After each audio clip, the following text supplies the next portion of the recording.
എനിക്ക് ഏറെ പ്രിയമുള്ളവരെ എല്ലാവർക്കും എൻ്റെ വിനീത നമസ്കാരം. വായനാരാമത്തിലേക്ക് സ്നേഹപൂർവ്വം സ്വാഗതം. പ്രഭാവർമ്മ, നീണ്ട കഥ. എഴുതിയത് ശ്രീമതി ഇന്ദിരാകൃഷ്ണൻ, ശബ്ദം ഷീല ഷെല്ലാസ്. പ്രഭാവർമ്മ. ഒന്ന് കാണണം. ഞാൻ ഇവിടെ അമല ഹോസ്പിറ്റലിൽ കിടക്കുന്നു. ഒന്നിനുമല്ല, വെറുതെ. ഈ വരുന്ന ആൾ വിവരങ്ങൾ പറയും. പ്രഭ. തീരെ വ്യക്തമാവാത്ത അക്ഷരങ്ങൾ ബുദ്ധിമുട്ടി എഴുതിയതുപോലെ. ഞാൻ പ്രഭാവർമ്മയുടെ ഡ്രൈവറാണ്. അവർ വളരെ അവശ്യ നിലയിൽ അമലയിൽ അഡ്മിറ്റാണ്. താങ്കൾ വരുമെങ്കിൽ അങ്ങോട്ട് കൊണ്ടു ചെല്ലാൻ പറഞ്ഞു. 50 വയസ്സെങ്കിലുമുള്ളൊരു മധ്യവയസ്കൻ. ഞാനിവിടെ ഉണ്ടെന്ന് എങ്ങനെ അറിഞ്ഞു? അവരെങ്ങനെ ഇവിടെ എത്തി? അവർ കുറച്ചു കാലമായി ഗുരുവായൂർ ഒരു ഫ്ലാറ്റ് വാങ്ങി താമസിക്കുന്നു. ഒരു സ്ത്രീ സഹായിയായുണ്ട്. സ്ഥിരം ഡയാലിസിസിന് അമലയിലാണ് വരാറുള്ളത്. താങ്കൾ ഇവിടെയുള്ള കാര്യം എങ്ങനെ അറിഞ്ഞു എന്ന് എനിക്കറിഞ്ഞുകൂടാ. കണ്ടീഷൻ വളരെ മോശം. കഴിഞ്ഞ ആഴ്ച മുഴുവൻ ICUവിലായിരുന്നു. ശരി, ഞാൻ അകത്തു പോയി പറഞ്ഞിട്ട് വരട്ടെ. വനജ ദോശയ്ക്കുള്ള മാവരച്ചു കൊണ്ടിരിക്കുന്നു. കൂട്ടത്തിൽ പാട്ടും കേൾക്കുന്നു. വനജയുടെ കയ്യിൽ കടലാസ് കൊടുത്തു. അവർ അമലയിൽ അഡ്മിറ്റാണത്രേ. കുറച്ച് സീരിയസും. എന്താ അത്ര ആലോചിക്കാൻ? പോയി വരൂ. ഞാൻ വന്നാൽ അവർക്ക് വിഷമാവും. ഗിരിയേട്ടൻ തന്നെ പോയാൽ മതി. അവരെന്തു പറഞ്ഞാലും വേദനിപ്പിക്കുന്ന ഒരു വാക്കും പറയില്ലേട്ടോ. വനജയ്ക്ക് അറിഞ്ഞൂടെ എന്നെ? മുണ്ടുമാറി പുറത്തു കടന്നു. ഞാൻ എൻ്റെ സ്കൂട്ടർ എടുക്കാം. മടങ്ങണമല്ലോ. ഞാൻ തിരിച്ചു കൊണ്ടാക്കാം. വേണ്ട, നിങ്ങളുടെ സഹായം അവിടെ വേണ്ടി വരുമല്ലോ. ശരി. കാറിന് പിന്നാലെ സ്കൂട്ടറിൽ പോകുമ്പോൾ മനസ്സിനെ നിയന്ത്രിക്കാൻ പാടുപെട്ടു. 40 വർഷം മുമ്പത്തെ ജീവിതം ഒരു ഏടായി കാറ്റത്തിളകി. LLB കഴിഞ്ഞയുടനെ അച്ഛൻ തമ്പുരാൻ വക്കീലിൻ്റെ കൂടെ കൊണ്ടാക്കി. എറണാകുളത്തെ പേര് കേട്ട വക്കീൽ. അച്ഛന് പല കേസുകൾക്കുമായി കണ്ടു പരിചയമുണ്ട്. പഴയ തറവാട്ടുകാരാണല്ലോ. കോടതിയും കച്ചേരിയും ഒഴിഞ്ഞ സമയമില്ല. പോരാത്തതിന് അനിയന്മാരെല്ലാം ഉദ്യോഗസ്ഥരും. ഹോസ്പിറ്റലിൽ ചെന്ന് കയറിയപ്പോൾ റൂമിൽ ആളില്ല, പൂട്ടിയിട്ടിരിക്കുന്നു. ഡ്രൈവർ അടുത്തുള്ള നഴ്സസ് റൂമിൽ വിളിച്ചപ്പോൾ ICUവിൽ വീണ്ടും കയറ്റി എന്നറിഞ്ഞു. ആരെങ്കിലും കാണാൻ വന്നാൽ ICUവിൽ കൊണ്ടു ചെല്ലണമെന്ന് പ്രത്യേകിച്ച് ഏൽപ്പിച്ചിട്ടുണ്ടത്രേ. 1 മണിക്കൂർ വെയിറ്റ് ചെയ്യാനാണ് ഡോക്ടർ വിളിച്ചപ്പോൾ പറഞ്ഞത്. നേരെ ICUവിൻ്റെ മുമ്പിൽ ചെന്നു. ചെയറിലിരുന്നു. മനസ്സ് കെട്ടുപെട്ട് ചോടാൻ വെമ്പുകയായിരുന്നു. തമ്പുരാൻ വക്കീലിൻ്റെ കൂടെ പ്രാക്ടീസ് തുടങ്ങുമ്പോൾ പ്രഭാവർമ്മ പ്രാക്ടീസ് തുടങ്ങിയിട്ട് 2-3 കൊല്ലമായിരുന്നു. ഇവിടെ LLBക്ക് സീറ്റ് കിട്ടാതെ പൂനെയിൽ പോയി ഡിഗ്രി എടുത്തതാണത്രേ. അവർക്കത്ര താല്പര്യമൊന്നുമില്ല. അച്ഛൻ്റെ നിർബന്ധത്തിന് വഴങ്ങിപ്പോയതാണ്. തനി ഉഴപ്പ്. വക്കീലിൻ്റെ മൂത്ത മകൻ മെഡിസിൻ കഴിഞ്ഞ് US ഉപരിപഠനത്തിന് പോയി. അവിടെ മദാമ്മയെ കെട്ടിക്കൂടിയിരിക്കുന്നു. മകളെ പാരമ്പര്യം നിലനിർത്താൻ വക്കീലാക്കി. ഒരു വക്കീൽ ജാമാതാവിന് വേണ്ടി വിലപേശി നടന്ന കാലം. തിരുവനന്തപുരത്ത് നിന്നും തൃശ്ശൂരിൽ നിന്നുമൊക്കെ വക്കീലന്മാർ പെണ്ണ് കാണാൻ വരും. പ്രഭയ്ക്ക് നന്നായി വെളുത്ത് നല്ല ഐശ്വര്യമുള്ള മുഖം, തടിച്ച് വീർത്ത് കൂഴച്ചക്ക പോലുള്ള ദേഹം കാണുമ്പോൾ എല്ലാവരും റിട്ടേൺ അടിക്കും. അമ്മ പാലക്കാട്ടുകാരി, നല്ല പാചകം ചെയ്യും. മധുരവും സമൃദ്ധിയായ ഭക്ഷണവും ഉണ്ടാക്കി അച്ഛനും മക്കൾക്കും വിളമ്പും. അതിൻ്റെ ഗുണവും ദോഷവും ഉണ്ടായി. പ്രഭയുടെ അനിയൻ അല്പം ബുദ്ധി കുറവുള്ള സന്താനം. പോരാത്തതിന് എന്നും അപസ്മാരവും. പുറത്ത് ഔട്ട് ഹൗസിലാണ് താമസിച്ചിരുന്നത്. വക്കീലിന് നിർബന്ധം മേനോൻ്റെ മകൻ അവിടെ തന്നെ താമസിക്കണമെന്ന്. ഭക്ഷണം അവിടെ നിന്ന് കഴിക്കാൻ നിർബന്ധിച്ചെങ്കിലും ഒഴിഞ്ഞു മാറി. എന്നാലും ഇടയ്ക്കൊക്കെ അവരുടെ ആതിഥ്യം സ്വീകരിക്കേണ്ടി വന്നു. പ്രഭ ആവശ്യത്തിലധികം സ്വാതന്ത്ര്യം കാണിച്ചിരുന്നെങ്കിലും ഒഴിഞ്ഞു മാറി നടക്കും. ഗിരിയുടെ പിന്നിൽ സ്കൂട്ടറിൽ ഇരിക്കാൻ കൊതിയായിട്ടാ. എന്നൊന്ന് അമ്പലത്തിൽ കൊണ്ടുപോകുന്നേ എന്നും പറഞ്ഞ് സ്കൂട്ടറിൽ ചാടിക്കയറും. ഓഫീസിലേക്കും വക്കീൽ സാർ പോകുന്ന സമയത്ത് റെഡിയാവാതെ അച്ഛൻ പൊയ്ക്കോളൂ, ഞാൻ ഗിരിയുടെ കൂടെ വന്നോളാം. പ്രഭയോട് യാതൊരു അടുപ്പവും തോന്നിയിട്ടില്ലെങ്കിലും മാംസളമായ ആ മാറിടം പുറത്തമർത്തി പ്രഭ ഇരിക്കുന്നത് ഒരു സുഖമായി തോന്നിയിട്ടുണ്ട്. ഒരു ഞായറാഴ്ച വക്കീലും ഫാമിലിയും ഗുരുവായൂർക്ക് പോയിരുന്നു. വൈകി എണീറ്റ നേരത്ത് ചായയുമായി പ്രഭ. ഇന്ന് ഊണ് എൻ്റെ വക, കുളിച്ചങ്ങോട്ട് വന്നോളൂ. പാചകത്തിന് എന്നെ സഹായിക്കണം കേട്ടോ മേനോൻ. അപ്പോഴെന്താ ഗുരുവായൂർ പോവാഞ്ഞത്? അകത്ത് കടക്കാറായില്ല എന്നൊരു നുണ പൊട്ടിച്ചു. ആഴ്ചയിൽ ഒരു ദിവസം ഉറങ്ങാൻ കിട്ടുന്നതാ. ഗുരുവായൂരപ്പനെ കണ്ടിട്ടത്ര മുട്ടൊന്നുമില്ല. തരക്കേടില്ല. കുളിച്ചങ്ങോട്ട് വന്നോളൂ കേട്ടോ. ഇന്ന് പാർട്ടി അമ്മയില്ല, ഞാൻ മാത്രമേ ഉള്ളൂ. ഗിരി എന്നെ സഹായിക്കണം. ഓർഡർ ഇട്ട് കക്ഷി സ്ഥലം വിട്ടു. 9 മണിക്ക് ചെന്നപ്പോൾ മേശപ്പുറത്ത് ഇഡ്ഡലിയും കാപ്പിയും റെഡി. ഡിക്കോഷൻ കാപ്പി ആദ്യമായി കുടിക്കുന്നത് വക്കീലിൻ്റെ അടുക്കളയിൽ നിന്ന്. തറവാട്ടിൽ കാപ്പി ആയാലും ചായ ആയാലും ഒരു വാട്ടവെള്ളം. എത്ര ആൾക്ക് ചായ കൂട്ടി എത്തിക്കണം. അച്ഛൻ പെങ്ങൾ ചേച്ചിയമ്മ സങ്കടം പറയും. വേറെ ഏത് പണിയും എടുക്കാം. ഈ ചായപ്പണി തലേയിൽ നിന്ന് പോയാൽ മതിയായിരുന്നു. ഗിരിക്ക് അവിയലല്ലേ ഇഷ്ടം? ഇന്ന് അവിയലുണ്ടാക്കാം. രസവും. കാബേജ് അരിഞ്ഞു തരുമോ തോരന്? എല്ലാം പറഞ്ഞ പോലെ അനുസരിച്ചു. 10:30 ആയപ്പോഴേക്കും ഭക്ഷണം റെഡിയായി. ഞാനൊന്ന് പുറത്തു പോയി വരാം. എഴുന്നേറ്റു. ഞാൻ വിടില്ല. ഞാൻ പാട്ട് കേൾക്കാൻ വേണ്ടി ഒരു ടേപ്പ് റെക്കോർഡർ സംഘടിപ്പിച്ചിട്ടുണ്ട്. കാസറ്റുകളും പഴയ പാട്ടുകളുണ്ട്. നമുക്ക് മോളിൽ ചെന്നിരുന്ന് കേൾക്കാം. അയ്യോ, അത് ശരിയല്ല. ഇത് തന്നെ പാടില്ലാത്തതായിരുന്നു. വീടിൻ്റെ മുകളിലേക്കൊന്നും ഞാനില്ല. ഇത്ര ധൈര്യമില്ലാത്തൊരു ക്രിമിനൽ കേസ് വാദിക്കാൻ പോണത്? വല്ല സ്കൂളിലും പഠിപ്പിക്കാൻ പോയാൽ മതിയായിരുന്നില്ലേ? എന്തിനാ തമ്പുരാൻ വക്കീലിൻ്റെ തലയിൽ കയറിയത്? നടക്ക്. ആജ്ഞയായിരുന്നു. പിന്നാലെ ചെന്നു. മുകളിൽ പ്രഭയുടെ മുറിയിൽ കടന്നു. പ്രഭ ടേപ്പ് റെക്കോർഡർ ഓൺ ചെയ്തു. ആകാശഗംഗയുടെ കരയിൽ നല്ല പാട്ടുകളുടെ സെലക്ഷൻ. പ്രഭ മുടി വിടർത്തിയിട്ട് കട്ടിലിൽ കയറി കിടന്നു. ജനലിനരികത്തിരുന്ന് പാട്ട് കേട്ടുകൊണ്ടിരുന്നു. പ്രഭ എഴുന്നേറ്റ് വന്നതും പിന്നിൽ നിന്നതും അറിഞ്ഞതേയില്ല. പ്രഭയുടെ ഇംഗിതങ്ങൾക്ക് വഴങ്ങുകയായിരുന്നു. ചെറുപ്പക്കാരൻ്റെ ശരീരത്തെ എങ്ങനെ ഉണർത്തണമെന്ന് പ്രഭയ്ക്ക് ശരിക്കും അറിയാമായിരുന്നു. താഴേക്കിറങ്ങുമ്പോൾ നാണക്കേടോ വിമിഷ്ടമോ ഒക്കെ തോന്നി. എന്തിനാ മെനുവിനെ ഇത്ര കുണ്ഠിതപ്പെടണേ? മെനു രസമായിരുന്നില്ല അനുഭവം. എനിക്ക് സന്തോഷമായി. എങ്ങനെയോ ഉണ്ടെന്ന് വരുത്തി അവിടെ നിന്ന് സ്ഥലം വിട്ടു. പ്രഭയുടെ മുന്നിൽ പെടാതിരിക്കാൻ പ്രത്യേകം ശ്രദ്ധിച്ചു. രാവിലെ ടൈപ്പ് റൈറ്റിംഗ് ക്ലാസ്സിൽ ചേർന്നു. വൈകിട്ട് ഒരുപാട് നേരം വക്കീൽ ഓഫീസിൽ തന്നെ കൂടി. രാത്രി ആഹാരം കഴിച്ചേ താമസ സ്ഥലത്തെത്തുള്ളൂ. ഞായറാഴ്ചകളിൽ തറവാട്ടിലേക്ക് യാത്രയായി. ഒരു ഞായറാഴ്ച തൃശ്ശൂർ വെച്ച് കണ്ട ജയപ്രസാദാണ് സ്റ്റേറ്റ് ബാങ്ക് ഓഫ് ഇന്ത്യയിൽ പ്രൊബേഷണറി ഓഫീസറായി കയറിയ വിവരം കിട്ടുന്ന ആകർഷകമായ ശമ്പളത്തെയും കുറിച്ച് പറഞ്ഞത്. ഒരു ജോലി അത്യാവശ്യമാണെന്ന് തോന്നി തുടങ്ങി. വക്കീൽ തന്നിരുന്ന നക്കാപ്പിച്ചയിൽ നിന്ന് ചിലവ് കഴിച്ച് 50 രൂപ പോലും അച്ഛന് മാസം കൊടുക്കാൻ പറ്റിയിരുന്നില്ല. ഓഫീസിൽ വെച്ച് പ്രഭയെ കാണാറുണ്ടെങ്കിലും കഴിയുന്നതും സംസാരം കുറച്ചു. ഒരു ദിവസം പ്രഭ മനഃപൂർവ്വം ഓഫീസിൽ നിന്നും പോകാതെ കാത്തുനിന്നു. ആരുമില്ലാത്ത സമയം നോക്കി മുന്നിൽ വന്നു. നമുക്ക് ഒരുമിച്ചിറങ്ങാം, കുറച്ച് സംസാരിക്കാനുണ്ട്, സീരിയസ്. പുറത്തിറങ്ങി. പ്രഭ ബൈക്കിൻ്റെ പിന്നിൽ കയറി. പാർക്കിലേക്ക് പോകാനാണ് തോന്നിയത്. അവിടെ ഒരു ഒഴിഞ്ഞ ബെഞ്ചിൽ ചെന്നിരുന്നപ്പോൾ, കുട്ടാ, കളി കാര്യമായി. കുളി തെറ്റി. നീ ഏതെങ്കിലും ഒരു ഏഭ്യൻ വക്കീലിനെ കണ്ടുപിടിച്ചതാ 2 ആഴ്ചയ്ക്കുള്ളിൽ. ഇല്ലെങ്കിൽ ഞാൻ കെട്ടിത്തൂങ്ങും. ഈശ്വര. നെറുകയിൽ കൈവച്ചു. കാശ് എത്ര വേണമെങ്കിലും അച്ഛൻ കൊടുത്തോളും. നായരായാൽ മതി. വക്കീലായാൽ നന്നായി. അല്ലെങ്കിൽ ഏതെങ്കിലും ബിസിനസ്സുകാരനോ പീറ കോൺട്രാക്ടറോ മെഡിക്കൽ റെപ്പോ ആരായാലും വേണ്ടില്ല. ഒന്ന് അന്വേഷിക്കുക. അന്തം വിട്ടിരിക്കാനേ കഴിഞ്ഞുള്ളൂ. ആരോടാ അന്വേഷിക്കുക? എന്തു പറഞ്ഞാണ് അന്വേഷിക്കുക? കൃത്യം 2 ആഴ്ച കഴിഞ്ഞപ്പോൾ തമ്പുരാൻ വക്കീൽ വിളിപ്പിച്ചു. പ്രഭു ഒരു കാര്യം പറഞ്ഞല്ലോ. ഇനി താമസിപ്പിക്കാൻ പറ്റില്ല. ഈ ഞായറാഴ്ച അമ്പലത്തിൽ വെച്ച് താലികെട്ട്. വൈകിട്ടൊരു സൽക്കാരം. മേനോൻ അറിഞ്ഞാൽ എടങ്കോലിടും. 2-3 വയസ്സിൻ്റെ വ്യത്യാസമൊന്നും അത്ര കാര്യമാക്കണ്ട. തനിക്ക് ഇതിലും നല്ല ബന്ധം തപ്പസ്സിരുന്നാൽ കിട്ടില്ല. തല കുമ്പിട്ട് നിന്നു.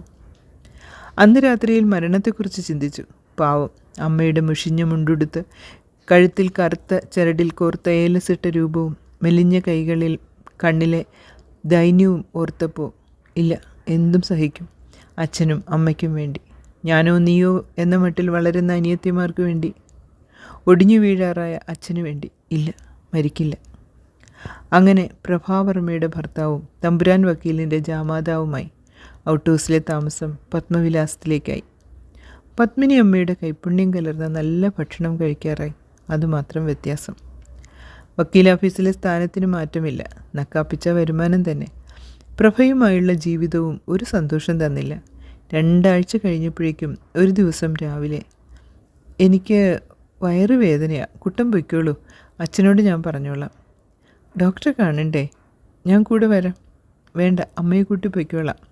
കുട്ടൻ ചെന്നില്ലെങ്കിൽ അച്ഛൻ ചൂടാവും. വൈകിട്ട് നേരത്തെ ഓഫീസിൽ നിന്നും പോന്നു. പ്രഭ താഴത്തെ മുറിയിൽ മൂടി പുതച്ച് കിടക്കുന്നു. അത് പോയി കുട്ട. DNC ചെയ്യേണ്ടി വന്നു. 1 മാസം റെസ്റ്റാ പറഞ്ഞിരിക്കണേ. ഡോക്ടർ ശ്രീദേവി. നിർവികാരതയോടെയാണ് പ്രഭ പറഞ്ഞത്. പ്രഭയ്ക്കില്ലാത്ത സങ്കടം എനിക്കെന്തിന്? ഒരു ദിവസം പ്രതീക്ഷിക്കാതെ അച്ഛൻ ഓഫീസിൽ വന്നു. പുറത്തേക്ക് വിളിച്ചിരുത്തി. സ്വന്തം കാര്യം സ്വയം തീരുമാനിക്കാനുള്ള പ്രാപ്തിയായല്ലോ. ഇനി ആ പടി കിടക്കണ്ട. ഞങ്ങളാ ചിലർ ജീവിച്ചിരിക്കുന്നുണ്ടെന്ന് വിചാരിക്കണ്ട. 2ാം മുണ്ടൊന്ന് കുടഞ്ഞ് കഴുത്തിലിട്ട് കുടയും വീശി മടങ്ങിപ്പോയി. പ്രഭ പറഞ്ഞ കാര്യം സത്യമാണെന്ന് ഒട്ടും വിശ്വാസം തോന്നിയില്ല. തന്നെ കുരുക്കുവാൻ വേണ്ടി പ്രഭ ഗർഭമാണെന്ന് നുണ പറഞ്ഞതാവുമെന്ന് സംശയിച്ചു. പിന്നെ അങ്ങോട്ടുള്ള ബന്ധം ഒട്ടും നന്നായിരുന്നില്ല, തികച്ചും യാന്ത്രികം. വരുമാനമില്ലാത്ത അവസ്ഥ അതിലേറെ സങ്കടം തോന്നി. അച്ഛൻ അങ്ങനെ പറഞ്ഞാലും തറവാട്ടിൽ കയറി ചെന്നു. അവിടുത്തെ അന്തരീക്ഷം ആകെ കലങ്ങി മറിഞ്ഞിരുന്നു. അച്ഛൻ്റെ മരുമകൾ ദുർഗയെ കല്യാണം കഴിക്കാം എന്നായിരുന്നു പ്രതീക്ഷ. അത് നടക്കില്ലെന്ന് കണ്ടപ്പോൾ ഭാഗം വേണമെന്നായി. ആളോഹരി ഭാഗമല്ലേ, അവിടുത്തെ ഒരു ചെറിയ കുട്ടിക്ക് കിട്ടുന്ന ഓഹരിയെ അച്ഛന് അർഹതയുള്ളൂ. ഇത്ര കാലം എല്ലാം നോക്കി നടത്തിയ ആളല്ലേ എന്ന പേരിൽ പത്തായപ്പുരയും അതിൻ്റെ ചുറ്റും 10 സെൻറ്റും അച്ഛന് വിട്ടുകിടക്കാൻ പെങ്ങന്മാർ തീരുമാനിച്ചു. പത്തായപ്പുരയോട് ചേർന്ന് ഒരു ചാച്ച് കെട്ടി എടുത്ത് അതിൽ അടുക്കളയാക്കി അമ്മയും അച്ഛനും മക്കളും പുതിയ പൊറുതി.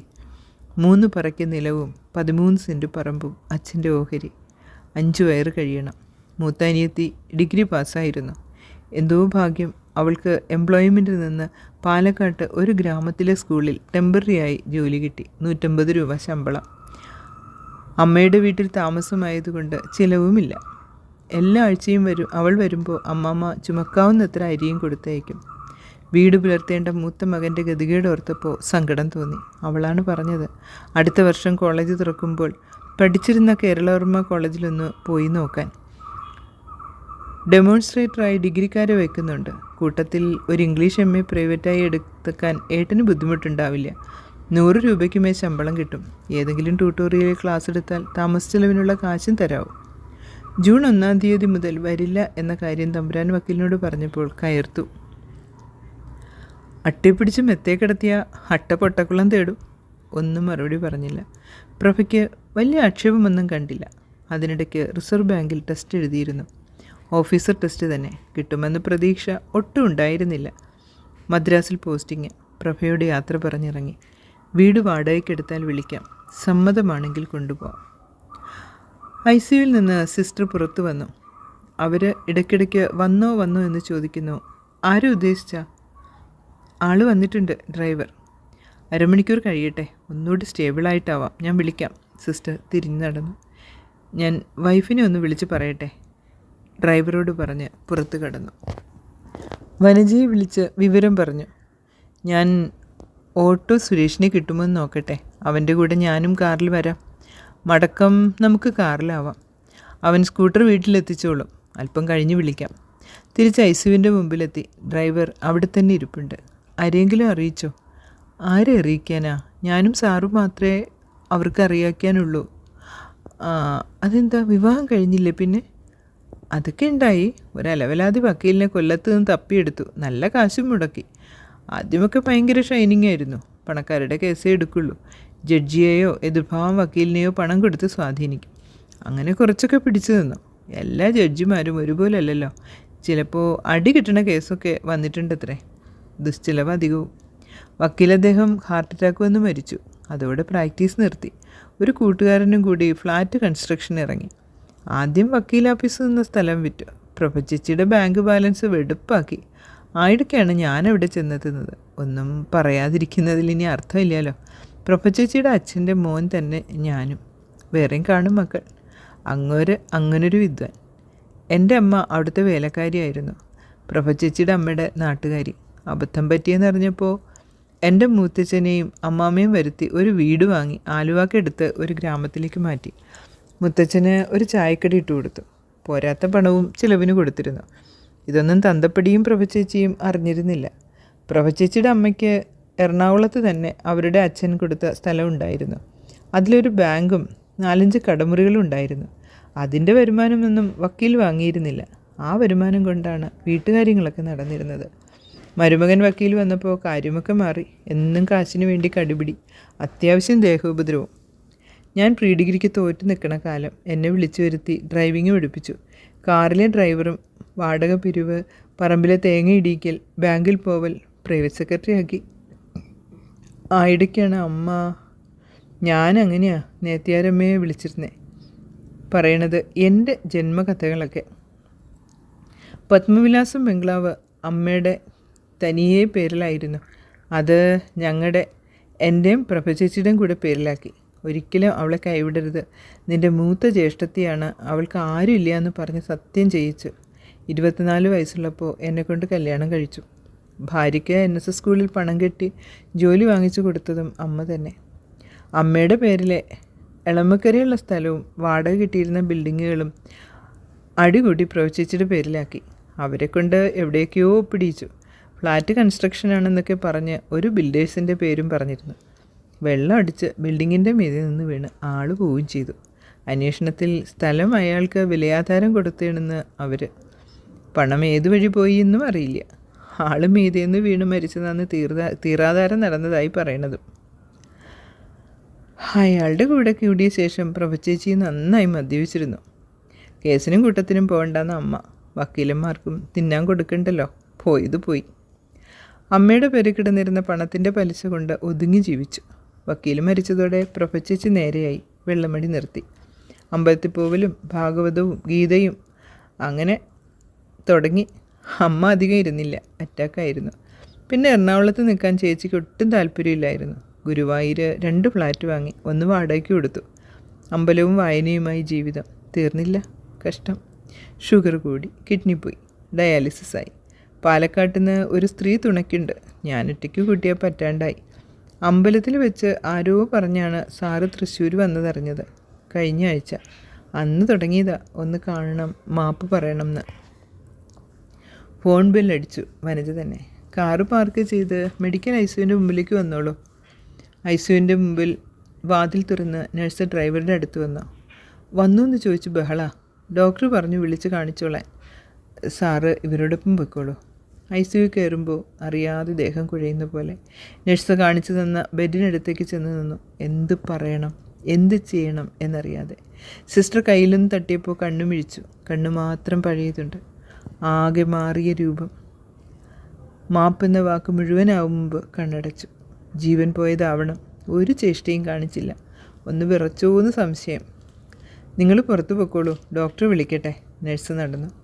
പുറത്ത് കിടന്ന് അടുത്ത് കണ്ട ചെയറിലിരുന്നു. വനജ എത്തിയിരുന്നു. ദാ വെള്ളം കുടിച്ചോളൂ. വനജ കുപ്പി നീട്ടി. വല്ലതും പറഞ്ഞോ? മാപ്പെന്ന് പറഞ്ഞ് കണ്ണടച്ചു. പോയിന്നാ തോന്നണേ. കണ്ണടച്ചിരുന്നു. ഇനി എന്താ ചെയ്യുക? വനജ. നഴ്സ് പുറത്തു വന്നു. സോറി കേട്ടോ. ഡ്രൈവറുടെ കൈയമർത്തി. ഞങ്ങൾ എന്ത് സഹായമാണ് ചെയ്യേണ്ടത്? വനജ. ഏട്ടനും ചേച്ചിയും പൊക്കോളാ, നിൽക്കണ്ട. എൻ്റെ മകൻ ജൂബിലി മെഡിക്കൽ കോളേജിൽ പഠിക്കുന്നുണ്ട്. അവൻ വരും. ആരെയും കാക്കാനില്ലല്ലോ. ഇവിടുത്തെ ഫോർമാലിറ്റി കഴിഞ്ഞ് കിട്ടിയാൽ കൊണ്ടുപോകണം. NSS ഉള്ള കാരണം ഒന്നും അറിയണ്ട. ഏട്ടനെ കാത്തു കിടന്നതാ. അതുവരെ സാറെന്ന് വിളിച്ചിരുന്നയാൾ ഏട്ടനിലേക്ക് മാറിയത് പെട്ടെന്നായിരുന്നു. ഞാൻ വന്നിട്ടും എന്ത് കാര്യം? ആൾക്കാരോട് എന്തു ബന്ധം പറയും? പ്രാർത്ഥിക്കാം, ആത്മാവിന് വേണ്ടി. അത്രേ വേണ്ടു ഏട്ടാ. അവർക്കുള്ള സങ്കടം മുഴുവൻ ഏട്ടൻ ക്ഷമിച്ചില്ലെങ്കിലോ എന്നായിരുന്നു. ഏട്ടനോട് ചെയ്ത അധർമ്മത്തിൻ്റെ ഫലമാണ് അനുഭവിക്കുന്നതെന്ന് പറയും. എനിക്ക് പോയി. എൻ്റെ ചോരയല്ലേ, എത്രയായാലും. കുറച്ചു കാലമായി എനിക്ക് ചേച്ചിയും ചേച്ചിക്ക് ഞാനും മാത്രമായിരുന്നു. വീട്ടിൽ വല്ലപ്പോഴുമേ പോയിരുന്നുള്ളൂ. നേരം വൈകി. ഏട്ടൻ പൊയ്ക്കോളൂ, ഞാൻ പിന്നെ വന്ന് കാണാം. ശരി. എഴുന്നേറ്റു. വനജയുടെ കൈയും പിടിച്ച് ആസ്പത്രിയിൽ നിന്നിറങ്ങി. ജീവിതത്തിലെ അടച്ചു കിടന്ന ഏടുകൾ പറന്നുകൊണ്ടിരുന്നു. കഥ ഇവിടെ അവസാനിക്കുന്നു.